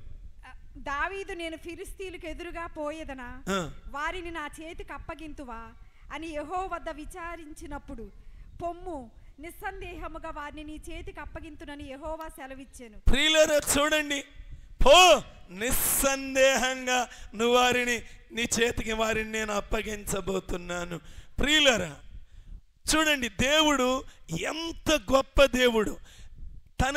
దావీదు దేవుని హృదయానుసారుడిగా ఎందుకు మారాడు అంటే ప్రియులారా, తాను ఎంతో యుద్ధంలో యుద్ధశూరుడైనప్పటికీ కూడా దేవుని దగ్గర విచారణ చేసే గుణం కలిగిన వాడు కాబట్టి దేవుని హృదయానుసారుడిగా మారాడు. నువ్వు దేవుని దగ్గర విచారణ చేయకుండా, దేవుని ఆలోచన తీసుకోకుండా, దేవుని ఆలోచన ప్రకారం నడవకపోతే మనం దేవుని హృదయానుసారులుగా మార్చబడలేం. ఆయన హృదయములో ఆలోచన తీసుకోకపోతే ఆయన హృదయానికి దగ్గరగా వెళ్ళగలం. ఆయన హృదయంలో ఉన్న ఆలోచన మాటి మాటికి దావీదు వెళ్ళి ఆయన దగ్గర తీసుకునేవాడు. ఒక సమయంలో దేశంలో కరువు వచ్చింది. కరువు వస్తే దావీదు ఏం చేశాడో తెలుసా? దేవుడి దగ్గరికి వెళ్ళి మనవి చేశాడు అని 21వ అధ్యాయం 2వ సమూయేలు 1వ వచనంలో ఉంది. అంటే ఎందుకు కరువు వచ్చింది ప్రభువా అని దేవుడి దగ్గరికి వెళ్ళి ప్రార్థన చేస్తే, అబ్బాయ్ సౌలు అన్యాయంగా గిబియోనీయులను హతం చేశాడు అబ్బాయ్, దానిని బట్టి కరువు వచ్చింది. దేవుడి దగ్గర విచారణ చేశాను. ప్రియులారా, నువ్వు దేవుని దగ్గర విచారణ చేసే వ్యక్తివైతే నువ్వు దేవునికి హృదయానుసారమైన వ్యక్తిగా మార్చబడతావు. తరువాత కారణం ప్రియులారా, తరువాత మనం చూసినప్పుడు 2వ సమూయేలు 2వ అధ్యాయము 4వ వచనము. అంతటి యూదావారు అక్కడికి వచ్చి యూదావారి మీద రాజుగా దావీదునకు పట్టాభిషేకం చేసిరి. మొదటిసారి దావీదునకు పట్టాభిషేకం చేసినప్పుడు దావీదు వయసు 30 సంవత్సరాలు. ఎన్నేళ్ళు ఒక్కసారి చెప్పండి. దేవుడు వాగ్దానం చేసింది ఎప్పుడో తెలుసా? నిన్ను నేను రాజుగా ఎంపిక చేసుకుంటున్నాను అని సమూయేలు వచ్చి అభిషేకం చేసి ప్రకటన చేసినప్పుడు వయసు ఎంత? 11. సుమారు 17 సంవత్సరాలు. సుమారు 17 సంవత్సరాలు. ప్రియులారా, 17 సంవత్సరాల వయసులో దేవుడు వాగ్దానం చేస్తే యోదావారి మీద రాజుగా ఎంపిక అయ్యేసరికి 13 ఏళ్ళు పట్టింది. ఎన్నేళ్ళు పట్టింది? 13 ఏళ్ళు పట్టింది. ఇంకా అప్పుడే అవల. మొత్తం 12 గోత్రాల మీద రాజుని చేస్తానన్నాడు. ఇప్పుడు అయ్యింది కేవలం 1-2 గోత్రాల మీదే, యోదావారు బెన్యామీను వారి. ఇంకా ఉన్నారు 10 గోత్రాల వాళ్ళు. మరి వాళ్ళది ఎప్పుడు జరిగింది చూడండి. 2వ సమూయేలు 5వ అధ్యాయంలో ప్రియులారా, వాళ్ళందరూ 10 ఇశ్రాయేలు వారి సకల గోత్రాల వాళ్ళు దావీదు దగ్గరకు వచ్చి ఆయన్ను మరల వాళ్ళ మీద రాజుగా పట్టాభిషేకం చేశారు అని. సరే, అదంతా మొదటి 3 వచనాల్లో వ్రాయబడి ఉంటుంది ప్రియులారా. అంటే అది ఎప్పుడు జరిగిందో తెలుసా? ఇంకొక దావీదు రాజు అయ్యాక 7.5 సంవత్సరాలకి ఇది జరిగింది. జాగ్రత్తగా వినండి. అంటే దేవుడిచ్చిన వాగ్దానం 17 ఏళ్ల వయస్సులో ఇస్తే 37.5 సంవత్సరాల వయస్సులో పరిపూర్ణంగా నెరవేరింది. జాగ్రత్తగానండి. ఎన్నేళ్ల వయసులో ఇచ్చాడు దేవుడు వాగ్దానం? అందరు చెప్పండి. 17. పూర్తిగా నెరవేరింది ఎప్పుడు? 37.5 సంవత్సరాలు. అంటే 20 సంవత్సరాల పాటు ఓర్పుతో, సహనంతో, విశ్వాసంతో కనిపెట్టాడు. ఈ గుణాలు కలిగిన వారు దేవునికి హృదయానుసారులు అవుతారు. ఓర్పు ఉండాలి, సహనం ఉండాలి, విశ్వాసం ఉండాలి ప్రియులారా. అంత ఓర్పు బట్టి, సహనం బట్టి, విశ్వాసం ఉంది కాబట్టి ఆల్మోస్ట్ ఆల్ 20.5 సంవత్సరాలు. అబ్రహాం గారు కూడా 25 ఏళ్లే, అయ్యా ఇంకెప్పుడయ్యా అనేవాడు. అబ్రహాం గారు కూడా నాకు పిల్లలు లేరయ్యా, 25 ఏళ్ళు అవుతుందయ్యా అని అబ్రహాం గారు కూడా దేవుడి దగ్గర అడుగుతూ ఉండేవాడు. ఏమండి, అలానే ఈయన గారు కూడా ఇక్కడ మనం గమనిస్తే ఎంత ఓర్పు పట్టాడు ప్రియులారా. దేవుని వాగ్దానాలను ఎంత ఓర్పుతో, ఎంత సహనముతో, ఎంత విశ్వాసంతో స్వతంత్రించుకున్నాడు ప్రియులారా. తనకు తానుగా సింహాసనం లాక్కునే అవకాశాలు ఎన్నో వచ్చినాయా రాలేదా? ఏమండి, ఆ గుహలో సౌలుని వేసేస్తే రాజు ఎవరు? దావీదే. ఆ నిద్రపోయేవాడిని వేసేస్తే రాజు ఎవరు? దావీదే. కానీ లాక్కున్నాడా? లాక్కోలా. మనాడు ఒకడు ఉన్నాడు, మనాడు తొందరపాటు. ఎవరు? యాకోబు మామయ్య. మామూలోడా? వెయిట్ చేశాడా? వెయిట్ చేయలా. మోసం చేసి జ్యేష్ఠత్వపు హక్కులు హక్కున్నాడు. బట్టలు మార్చుకొని తండ్రి దగ్గర ఆశీర్వాదాలు మార్చుకున్నాడు. దేవుడిచ్చే టైం వరకు కనిపెట్టాడా? కనిపెట్టలా. దావీదు ఎందుకు హృదయానుసారుడు అయ్యాడంటే, నువ్విచ్చే వరకు నేను వెయిట్ చేస్తా, నువ్విచ్చే వరకు నేను ఓర్పు పడతా, నువ్విచ్చే వరకు నేను సహనంతో కనిపెడతా. అందుకే దేవుడికి హృదయానుసారుడయ్యాడు. ప్రియులారా, మనం తొందరపడతాం కాబట్టి ఇంకెప్పుడయ్యా మాట్లాడితే ఇదొకటి. ఏంది? ఇంకెప్పుడు చేస్తావయ్యా నాకు? వెయిట్ అంటాడు దేవుడు. ఏమంటాడు? నీది వెయిటింగ్ లిస్ట్లో ఉంది బిడ్డ, కన్ఫామ్ అవుద్ది బిడ్డ. ట్రైన్ బయలుదేరేటప్పుడు ఫైనల్ లిస్ట్ వేస్తారు బిడ్డ, అప్పుడు నేను నీకు కన్ఫామ్ చేస్తాను బిడ్డ. నీ బెర్త్ ఉంటుందిలే బిడ్డ, నువ్వు ఓర్పు పట్టు. ఈలోపు టికెట్ క్యాన్సిల్ చేసుకుంటే నాది కన్ఫామ్ అవదులే అని క్యాన్సిల్ చేసుకుంటే అది నీ ఇష్టం అంటాడు దేవుడు. వెయిట్ చెయ్యాలి. అందుకే అంత ఓర్పు పట్టాడు కాబట్టి, దేవుడిచ్చే వరకు ఓర్పు పట్టాడు కాబట్టి దేవుని హృదయానుసారుడుగా మారాడు. ఎన్ని అయిపోయినాయి? ఎన్ని పాయింట్లు అయినాయి? 9 అయినాయి. 10ది ప్రియులారా, 10ది ఎన్నుండయో సరే ముఖ్యమైనయే చెబుతున్నా. అక్కడికి 2 సమూయేలు 6వ అధ్యాయంలో వెళ్ళి దేవుని మందసాన్ని తీసుకొస్తాడు. దేవుని మందసాన్ని తీసుకొని కొన్ని ప్రియులారా మైళ్ళ దూరం నాట్యమాడుతూ గంతులు వేస్తూ దేవుణ్ణి స్తుతిస్తూ ఆనందంతో చాలా అలసిపోతాడు. ప్రియులారా, అద్భుతమైన విషయం ఒకటి చూపిస్తున్నాను ఇప్పుడు. 6వ అధ్యాయం 20వ వచనం చదవండి. తన ఇంటి వారిని దీవించుటకు దావీదు తిరిగి రాగా. ఏందంట? తన ఇంటి వారిని దీవించుటకు దావీదు తిరిగి రాగా. అమ్మో, ఇంతసేపు మందసం తీసుకొస్తా, నాట్యం ఆడి ఆడి ఆడి అలిసిపోయానమ్మో, వెళ్ళి రెస్ట్ తీసుకుందాం అని అనుకోలా. ఇంటి వారిని దీవించుటకు రాగా. దీన్ని బట్టి ప్రియమైన ఉద్యోగస్తులారా, ఎవరిని పిలిచాను? ప్రియమైన ఉద్యోగస్తులారా, ఉద్యోగస్తురాండ్రలారా, మేము అలసిపోయి వచ్చాము అని ఇంట్లోకి రాగానే దడదడ దడదడ పెట్ట పెట్ట అరుపులు కేకలు వేయబాకండి. దావీదు ఎంతో అలసిపోయి ఇంటికి వచ్చి ఏం చేయబోతున్నాడు? దీవించటానికి వచ్చాడు. నేను అలసిపోయా అరుస్తా అన్లా, నేను అలసిపోయి వచ్చా కేకలేస్తా గొడవలు పెట్టుకుంటా అరుస్తా అన్లా. ఆఫీసులో చిరుబుర్లన్నీ ఇంట్లోకి తీసుకురావద్దు.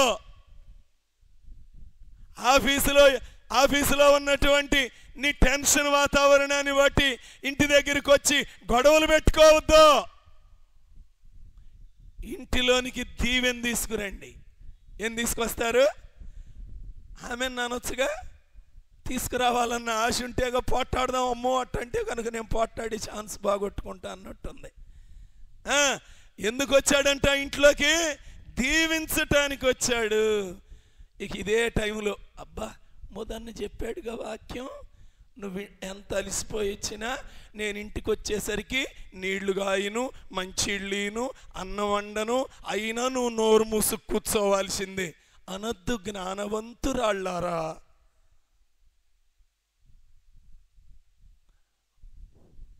సరేనా? అది 2 వైపులు ఉంటుంది వాక్యం. అందుకే ప్రియులారా, సరే ఇక్కడ ఇది ఎంత రమ్యమైన విషయం, అది నేను పంచుకోవాలనుకున్నది. ఎంత అలసిపోయి వచ్చినా రంకెల్లేవు కేకల్లేవు, ఆశీర్వదించటానికి వచ్చాడు. ఆశీర్వదించటానికి వస్తే అక్కడ జరిగిన సన్నివేశం చూడండి. సౌలు కుమార్తె యగు మేకాలు దావీదుని ఎదుర్కొని బయలుదేరి వచ్చి హీన స్థితి గల పనికత్తులు చూచుచుండగా వ్యర్థుడొకడు తన బట్టలను విప్పివేసినట్టుగా ఇశ్రాయేలులకు రాజువైన నీవు నేడు బట్టలను తీసివేసి ఎంత ఘనముగా కనపడితివని అపహాస్యము చేసినందున. ఏమండి చూడండి, దావీదు ఆశీర్వదించటానికి వస్తే నిందించే మాటలు, తేలిక చేసే మాటలు, చులకనగా మాట్లాడే మాటలు, ఇలాంటి భార్య ఉన్నప్పటికీ కూడా దావీదు హృదయములో ఉన్న దేవుని ఆనందాన్ని మీకాలు చల్లార్చలేకపోయింది.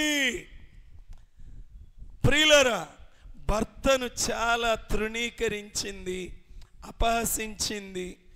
ఏంది నీ భక్తి అంది, ఎగతాళి చేసింది, వ్యర్థుడులాగా ప్రవర్తించావుంది. హీన స్థితి కలిగిన పనిగత్తెలు చూస్తున్నారు, వాళ్ళకంటే హీనుడుగా మారిపోయావంది. రాజవస్త్రాలు తీసేసి ఏంటా బట్టలంది. చాలా అపహాస్యంగా కనబడ్డావు, తృణీకరించేసింది. కానీ ప్రియులరా, ఎంత తృణీకారంగా మాట్లాడినా దావీదు ప్రతి సమాధానం చూడండి. 1వ వచనం, నీ తండ్రిని అతని సంతతిని విసర్జించి ఇశ్రాయేలులను తన జనుల మీద నన్ను అధిపతిగా నిర్ణయించుటకై నన్ను ఏర్పరచుకొనిన యెహోవా సన్నిధిని నేను అలాగు చేసి తిని, యెహోవా సన్నిధిని నేను ఆట ఆడి తిని. చూసావా, నేను దేవుని సన్నిధిలో, చూడండి ఇక్కడ ఏం చేశాడంటే తన భార్య యొక్క అభిప్రాయాన్ని దేవుని విషయంలో తీసుకోలేదు. నా భార్య దేవుడిలో వెనక్కి లాగితే నేను వెనక్కి లాగేది లేదు, నా భర్త దేవుడిలో వెనక్కి లాగితే నేను వెనక్కి లాగేది లేదు. ఇది మనందరి నిర్ణయంగా మారితే దేవుని హృదయానుసారులంగా మార్చబడతాం. నువ్వు ఇక్కడ 2, నువ్వు ఎంత అలసిపోయినా నీ ఇంటిని దీవించే వ్యక్తివిగా మారాలి. 2వదిగా అందులోనే ప్రియులరా, నిన్ను ఎవరు వెనక్కి లాగుతున్నా, భార్యను భర్త లాగచ్చు, భర్తను భార్య లాగచ్చు, ఎవరు వెనక్కి లాగినా వాళ్ళ ఆలోచన దేవుని విషయంలో నేను తీసుకునేది లేదు. ఆమె నా భార్య అయినా సరే నేను ఆమెను లక్ష్య పెట్టను, నా భర్త అయినా సరే దేవుని విషయాల్లో నేను వెనక్కి లాగిన నేను లాగేది లేదు. ఈ పూట ప్రార్థనకి వెళ్ళకపోతే ఏమైందంట, ఫంక్షన్కి వెళ్దాం అన్నారు అనుకో, సపోజ్. ఏం చెప్పాలి ప్రార్థన చేసుకునే స్త్రీలు? పోతే నువ్వు బావయ్యా, నేను మాత్రం రాను, నువ్వు పోయినా నీ ఆత్మ దేవుడికి లెక్కప్ప చెప్పుకోవాలి అని ఒక స్త్రీ, దేవుణ్ణి ఎరిగిన స్త్రీ చెప్పగలగాలి. అలానే దేవుణ్ణి ఎరిగిన పురుషుడు కూడా ఒకవేళ ఆమె వెళ్తానంటే పోతే, మొండి పట్టుబడితే పోతే నువ్వు పో, నేను మాత్రం వచ్చే ప్రసక్తే లేదు, నేను దేవుడిలోనే నిలవబడతా, నా జీవితకాలం దేవుని ముందు నేను నాట్యమాడతా, అంటే దేవుని సన్నిధిలో కనబడతా, ఆయన ముందు సాగిల పడతా, అది దాని అర్థం. ప్రియులరా, అందుకే దావీదు మనుష్యులకు విలువివ్వాల, రక్త సంబంధికులకు విలువివ్వాల, మొదట దేవుడికి విలువిచ్చాడు, ముందు దేవుణ్ణి కనపరిచాడు. అందుకే దేవుని హృదయానుసారుడుగా మార్చబడ్డాడు.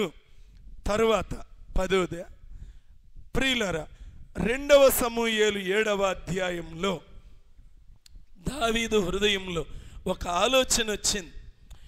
నేనేమో 2వ వచనంలో దేవదారు మ్రానులతో కట్టిన అందమైన సౌందర్యవంతమైన మంచి భవంతిలో, సుందరమైన భవనంలో నేను నివాసం చేస్తున్నా. దేవుని మందసము డేరాలో నిలిచి ఉన్నది. ఎక్కడుంది? అయ్యో, బయట చిన్న డేరాల్లో భూమి ఆకాశములు పట్టజాలని దేవుని మందసం, సృష్టికర్త అయిన దేవుని మందసం, రాజుల రాజు ప్రభువుల ప్రభు అయిన మహా గొప్ప దేవుని మందసం. దేవునికేమో మందిరం లేదు, నేనేమో సుందరమైన భవనంలో నివాసం చేస్తున్నాను. నేనేమో 1 ఇల్లు, 2 ఇళ్ళు, 3 ఇళ్ళు, ఎన్నిళ్ళైనా నాకున్నాయి. నా దేవునికి ఒక నివాసం లేదు. నాకున్నదంతా నా కోసమే ఖర్చు పెట్టుకున్నాను. కానీ దేవుని పరిచర్య కోసం నేను ఏమి ఇవ్వగలుగుతున్నాను? ప్రియులారా, దేవుని మందిరం నిమిత్తం దావీదు, ఆయన ఎవ్వరు చెప్పలేదండి దావీదుకి దేవుని మందిరము కట్టాలి అనే ఆలోచన ఎవ్వరు ఇవ్వాల.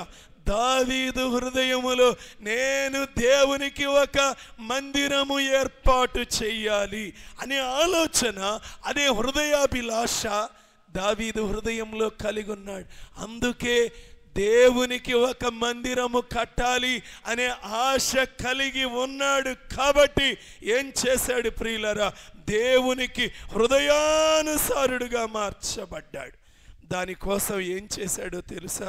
మొదటి దినవృత్తాంతములు 22వ అధ్యాయము 5వ వచనంలో దావీదంట దేవుని మందిరము కోసం అంట, చివరి 2 లైన్లు చదవండి. దావీదు తన మరణమునకు ముందు విస్తారముగా వస్తువులను సమకూర్చియుండెను. అంటే మరణ పర్యంతము దేవుని మందిరము నిమిత్తం ఆలోచన చేసి చచ్చిపోయిందాక మందిరం గురించి ఆలోచన చేశాడంట. ప్రియులారా, దావీదు జీవితంలో చివరి శ్వాస వరకు దేని గురించి ఆలోచన చేశాడు? ఈ సంఘం ఎలా కట్టబడాలి, ఈ దేవుని రాజ్యం ఎలా కట్టబడాలి, ఈ దేవుని సేవ ఎలా కట్టబడాలి, ఈ దేవుని మందిరం ఎలా కట్టబడాలి అని దానికోసమే ఆలోచన చేశాడు. నువ్వు దేవుని మందిరం విషయం శ్రద్ధ వహిస్తే దేవుడు నీ ఇంటి విషయం శ్రద్ధ వహిస్తాడు. ప్రియులారా, ఇది ఖచ్చితం. ప్రియులారా, దావీదు దేవుని మందిరం విషయం ఆలోచన చేశాడు. అందుకే దేవుడు దావీదుతో అంటున్నాడు, నా సింహాసనం మీద నీ ఇంటివాడు ఎల్లప్పుడూ ఉంటాడు. భూమి నిలిచి ఉన్నంత కాలం నీ సంతతి వాడు నా రాజ్యం మీద ఉంటాడు. దావీదు ఇంటిని గురించి దేవుడు ఆలోచన చేశాడు. కారణం, దావీదు దేవుని మందిరము, దేవుని రాజ్యము నాకున్నది, నా కోసమే వాడేస్తున్నా, ఎంతొచ్చినా నా కోసమే దేవుని రాజ్యం కట్టడానికి నేనేమి ఉపయోగపడటంలా. ప్రియులరా, చచ్చిపోయే వరకు మరణ పర్యంతము దావీదు దేవుని మందిరం మీద దృష్టి కలిగి ఉన్నాడు. కాబట్టి దేవుని హృదయానుసారుడయ్యాడు. చివరిగా ప్రియులారా, దావీదు ఇశ్రాయేలీయులకు శత్రువులందరినీ ఓడించాడు. ఇంకేం చేశాడు? మందిరం కట్టడం కోసం విస్తారమైన బంగారము, వెండి, ఇత్తడి విస్తారముగా సమకూర్చి పెట్టాడు. ఇప్పుడు జరిగింది ఏంటంటే, చివరి పాయింట్ జాగ్రత్తగానండి. ఎవరు మందిరం కట్టించారు? సొలొమోను మందిరం కట్టించాడు. సమకూర్చింది ఎవరు? దావీదు సమకూర్చాడు. కట్టించింది సొలొమోను. ప్రియులరా, మనం దానికి సిద్ధంగా ఉన్నామా? అంటే ఇక్కడ ఏంటి అంటే, కష్టమైన పనంతా మనం చేసి మెప్పు మరొకరికి వెళ్ళితే తట్టుకోవటానికి సిద్ధంగా ఉన్నామా? మొత్తం సమకూర్చి పెట్టింది ఎవరు? దావీదు. మందిరం కట్టి పేరు వచ్చింది ఎవరికి? సొలొమోనుకి. మెప్పొచ్చింది సొలొమోనుకి, ఘనత వచ్చింది సొలొమోనుకి. ప్రియులారా, అందరూ సొలొమోను మందిరం కట్టించాడు అని ఈ రోజు కూడా చెప్పుకుంటున్నారు. కానీ దావీదు పేరు, దావీదు కట్టించాడని ఎవరన్నా చెప్పుకుంటున్నారా? కష్టపడ్డాడు. ప్రియులారా, ఎంతో పగలు రాత్రి కష్టపడ్డాడు. ఇంత కష్టపడితే ఆయనకి ఆ పేరు దక్కల, ఆ ఘనత దక్కల, ఆ మహిమ దక్కల. కానీ ప్రియులారా, తనకి రావలసిన మెప్పు, ఘనత ఇంకొకరికి వెళ్ళినప్పుడు అంగీకరించే మనస్సు దావీదు దగ్గరుంది. అందుకే దేవుడికి దావీదు హృదయానుసారుడుగా అయ్యాడు. ప్రియులారా, మనం దీనికి సిద్ధమేనా? మనం ఎంతో చెప్పుకుంటాం, నేనట్ట చేశా, నేనిట్ట చేశా, నేను అలా చేశా. అసలు నీకు నువ్వు ఘనత కోరుకుంటే, నీకు నువ్వు మెప్పును కోరుకుంటే దేవుడి దగ్గర మిగిలేది పెద్ద సున్నా. ప్రియులారా, దేవుడి దగ్గర దావీదుకు ఉండదా? ఖచ్చితంగా ఉంటుంది. ఆ మందిరం కోసం అంత చేశాడంటే నీ డబ్బా నువ్వు కొట్టుకోకూడదు, అక్కడ ఉంటుంది ఆయన దగ్గర. నువ్వు యుగ యుగాలు ఉండేది పొందుకోవాలి. ప్రియులారా, పేరెవరికైనా రాని, ఘనత ఎవరికైనా రాని. ప్రియులరా, మేము మా సొంత గ్రామంలో మీరు ఎప్పుడైనా, నేను ఊరు పేరు కూడా చెబుతున్నా, జంపని వెళ్ళండి. మేము ఇంతకు ముందు పాత మందిరం కట్టాం. ఇప్పుడు వాళ్ళు కొత్తగా ఇంకో చోట కట్టుకున్నారు. పాత మందిరం కట్టాం.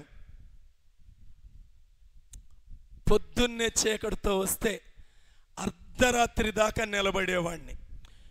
నేను లేని రోజు పని మొత్తం ఆగిపోయేది. నేను అక్కడికి వెళ్ళంగానే ఒక 20-25 మంది కుర్రాళ్ళు వచ్చేవాళ్ళు. మందిరం మొత్తం కట్టాం ప్రియులారా. ప్రతి దానిలో నా చెయ్యి ఉంది. ప్రతి ఇసుక రేణువులో కూడా నా చెయ్యి ఉంది. ప్రతిష్ఠ జరిగిన రోజు ఏం జరిగిందో తెలుసా?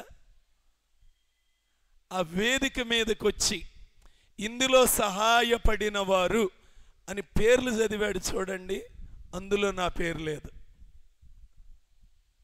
నేను లేనిదే ఆ మందిరమే లేదు ప్రియులారా. యథార్థంగా చెప్తున్నా, ఇది పరిశుద్ధమైన దేవుడి సన్నిధి ప్రియులారా. ఇది దేవుని బలిపీఠం ప్రియులారా. మొత్తం నిర్మాణానికి పూనుకొని అంతా చేశా. ఎందుకు చెబుతున్నానంటే, ఇప్పుడే బయట పెట్టడం ఫస్ట్ టైం. ఇంత చేస్తే ప్రియులారా, ఆ రోజు ఒక్కరోజు వచ్చి కడుతున్నారా మందిరం, కట్టండి అయ్యా జాగ్రత్త అని వాళ్ళ పేర్లు కూడా చదివారు. అసలు పొద్దున్నే వచ్చి అర్ధరాత్రి దాకా ఉండి మొత్తం A to Z నడిపించింది నేను. ఆ దైవజనుడు అడిగేవాడు, అయ్యా మధుబాబు, నేనన్నాను 10th ఎగ్జామ్స్ దగ్గరికి వస్తున్నాయి నాయన, వాళ్ళు పొట్టగోస్తే అక్షరం మొక్క లేదు నాయన, చాలా ముద్దులు ఉన్నారు, వాళ్ళందరినీ లాగాలి నాయన, నన్ను కొంచెం వదిలిపెట్టంటే అన్నాడు, నువ్వు వదిలిపెడితే ఆ మందిరం ఆగిపోయిద్దయ్యా, ఎవ్వరు రారయ్యా, పని చేయరయ్యా, నువ్వు వస్తేనే గయ్యా అంతమంది వచ్చి నిలబడి పనిచేసేది. అంత కష్టపడితే నా పేరు 2 అక్షరాలు పెట్టలేకపోయారు ప్రియులారా. ఆయన కాదు, ఒక ఆయన నిలబడి ఇవంతా తయారు చేసి నిలబడ్డాడు వేదిక మీద. కానీ నేను ఏమీ బాధపడలా, నిండు మనసుతో ప్రయాసపడ్డాను ప్రియులారా. అందుకే దేవుడింత ఘనమైన మందిరాన్ని ఇచ్చాడు.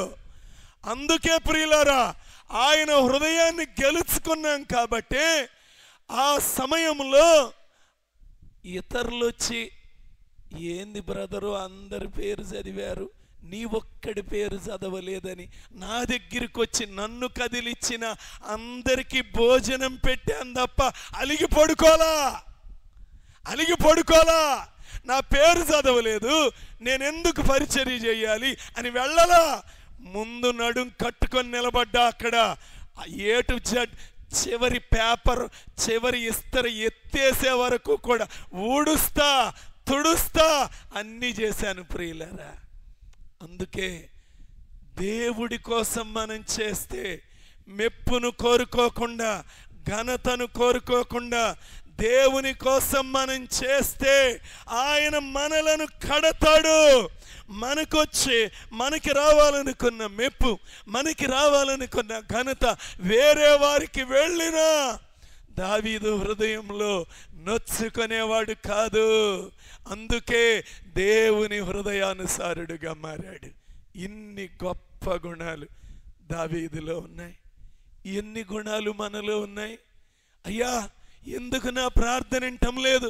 దావీదు ప్రార్థన చేయగానే మాట్లాడేవాడివి, జయమిచ్చేవాడివి, ఓటము లేని రాజుగా చేశావు అని ప్రార్థన చేస్తున్నావు. యెబూసీయులను ఎవ్వరూ వెళ్ళగొట్టలేకపోయారు, ఒక్క దావీదు వల్ల అయ్యింది. ఎలా సాధ్యమైందయ్యా అని అడుగుతావు. కానీ ఈ గుణలక్షణాలు నాలో లేవయ్యా, నేను కూడా మీ హృదయానుసారుడుగా నేను మారాలయ్యా, నేను కూడా నా హృదయానుసారుడుగా, మీ హృదయానుసారుడుగా నేను కూడా మారుతానయ్యా. ఆ లక్షణాలన్నీ నాలోకి వచ్చే వరకు నేను ప్రార్థన చేస్తానయ్యా, తగ్గించుకుంటానయ్యా, దీనుడుగా మారుతానయ్యా. నాకు హాని కీడు అపకారం తలపెట్టిన వారికి నష్టం జరిగితే ఏడుస్తానయ్యా. వాళ్ళు దీవించబలాలని ఏడుస్తాను, కానీ వాళ్ళ కీడు జరిగిందని నేను ఆనందపడనయ్యా అని నువ్వు ఈరోజు చెప్తే దావీదు లక్షణాలే నా లక్షణాలుగా మారాలయ్యా. ఆ పశ్చాత్తాపం అయ్యా, ఆ శత్రువు చనిపోయినా కూడా ఆయన పాడిన విలాప గీతం, ఆ దేవుని ప్రేమ, వారిలో ఉన్న మంచి లక్షణాలు చూసే ఉన్నత వ్యక్తిత్వం నాకు కూడా ఇవ్వయ్యా అని అడిగితే నువ్వు కూడా దేవునికి హృదయానుసారమైన వ్యక్తివిగా మార్చబడతావు. దేవుడు ఆ కృప మనందరికీ అనుగ్రహించునుగాక. ప్రార్థన చేసుకుందాం. ఒక్క నిమిషం దయచేసి అందరూ నోరు తెరిచి ప్రార్థన చేయండి. ప్రియులారా, అందరూ నోరు తెరిచి ప్రార్థన చేయండి. ప్రభువా, మీరు కనికరించండి.